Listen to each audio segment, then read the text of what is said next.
क्यों चीन और भारत के बीच में हमेशा सीमा को लेकर विवाद हमेशा खड़ा रहता है। तो आइए जानते हैं इसके पीछे की बहुत पुरानी कहानी है। आइए इसे जानते हैं कि क्यों ऐसा भारत और चीन के बीच में हमेशा सीमा विवाद खड़ा रहता है। ऐसा चीन के जो सैनिक होते हैं भारत की तरफ आ जाते हैं। ठीक है, तो ये बात है उस समय की जब भारत नया नया आजाद हुआ था। तो भारत भी सोच रहा था कि हम भी अपने दोस्त बना ले, किसी से कभी युद्ध हो तो हमारे काम आए। तो इसी तरह से सबसे पहले जो पड़ोसी देश था उसका चीन काफी शक्तिशाली था भी उस समय।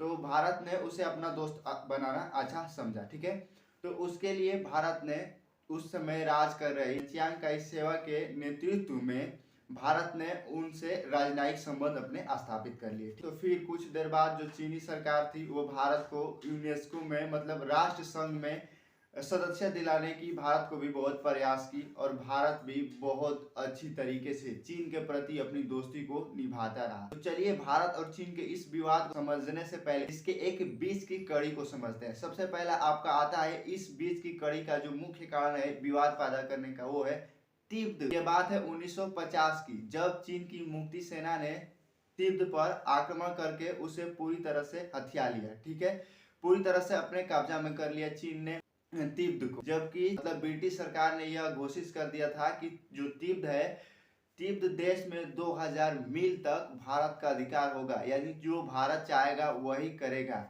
लेकिन इसके बावजूद भी चीन के सेना ने वहां पर आक्रमण कर लिया और पूरी तरह से अपने बस में कर लिया तिब्बत को। इस पर भारत भी इसकी गतिविधियों पर भारत भी थोड़ा आक्रोश व्यतीत किया, लेकिन अपनी जो दोस्ती थी उसको नहीं तोड़ा। वो उतना विरोध नहीं किया चीन के प्रति। सोचिए उस समय प्रधानमंत्री नेहरू थे, इन्होंने पूरी तरीके से 2000 मील की जमीन छोड़ दी। उसके बाद से फिर 1954 में चीन और भारत के बीच एक संधि हुई इसी को लेकर। ठीक है, तो भारत ने कह दिया था कि तिब्बत पर पूरी तरह से अधिकार है आपका चीन का।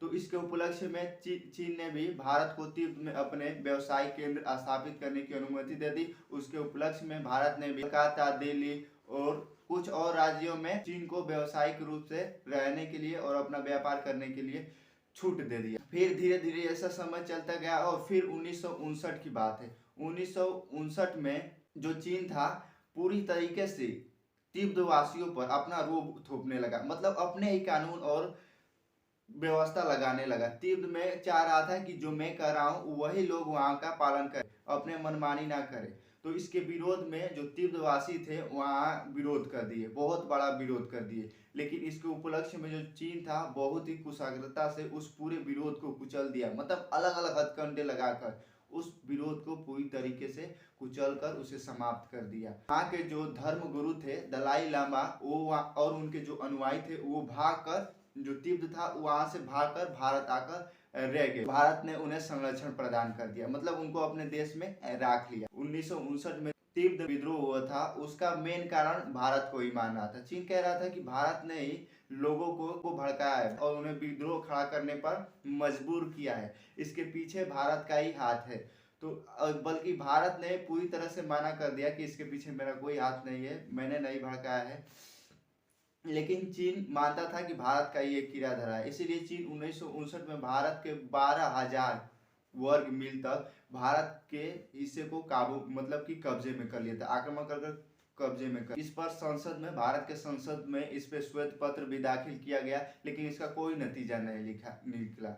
1959 से धीरे धीरे कर चीन भारत के 40,000 वर्ग मील तक कब्जा कर लिया था, भारत के अंदर आ गया था।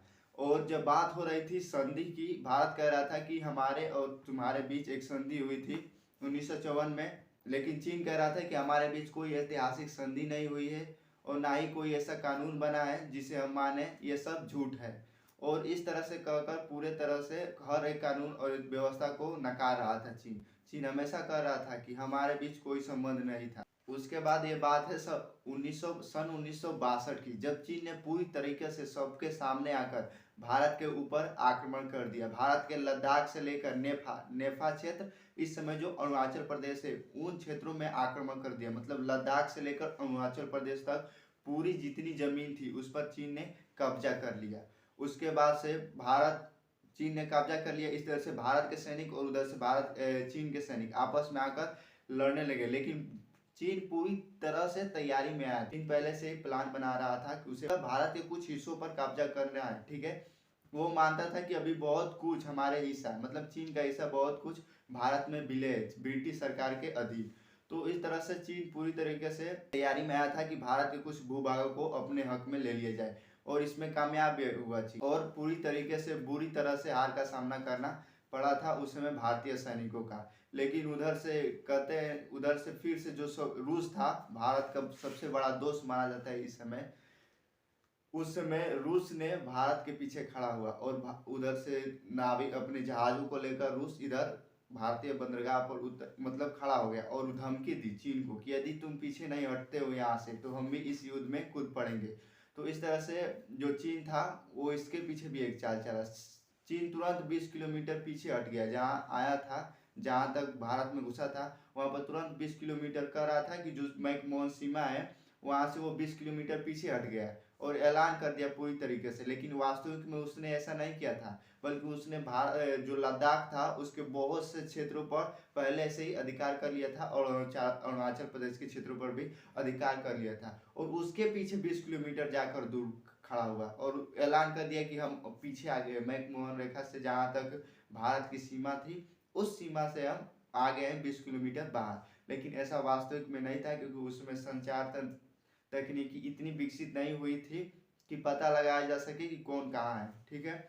तो इस तरह से बहुत ज्यादा भूभागों पर लद्दाख के आधे से भाग को चीन ने कब्जा कर लिया, और इधर अरुणाचल प्रदेश जो हमारा राज्य है उसके भी आधे से अधिक भाग को अपने हक में ले लिया चीन।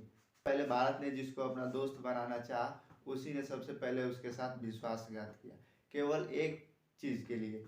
और उस पर भारत का हक होते हुए भी उस समय भारत के प्रधानमंत्री जो जवाहरलाल नेहरू थे वो काफी कमजोर दिल के होंगे।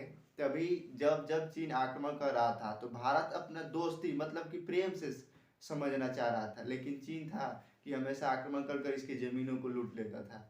इसी तरह से तिब्बत पर भी भारत का अधिकार था, लेकिन जब चीन ने भी तिब्बत में आक्रमण कर लिया और भारत के जो अधिकार की जमीन थे उसने भी छीन लिया। और भारत कह रहा था कि चलो, भारत है कि जो अपना मित्रता का संबंध निभा रहा था कि ये हमारा मित्र है, लेकिन वह मित्र लायक थोड़े नहीं था।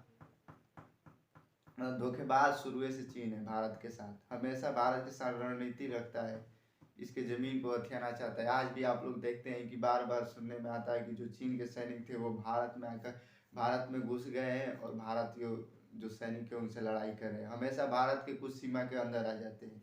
और आज तक भी ये सब जो सीमा विवाद है चीन और भारत का सुलझा नहीं है, और ना ही सुलझेगा, क्योंकि आने वाले समय में इसी के लिए बहुत बड़ी लड़ाइयाँ भी हो सकती है। फिर अंत में 6 अफ्रो एशियाई देशों ने, जिसमें इंडोनेशिया, अरब गणराज्य थे और श्रीलंका, ये सब देश मिलकर भारत और चीन के बीच समझौता कराने की कोशिश की, पर यह समझौता नाकाम रहा। भारत तो मान गया इसे, लेकिन जो चीन था वो नहीं माना, क्योंकि इसमें बात की जा रही थी कि जो मैकमोहन रेखा है उससे 20 किलोमीटर आप हमेशा दूर रहेंगे, लेकिन चीन नहीं माना और आज भी नहीं मान रहा है इसे।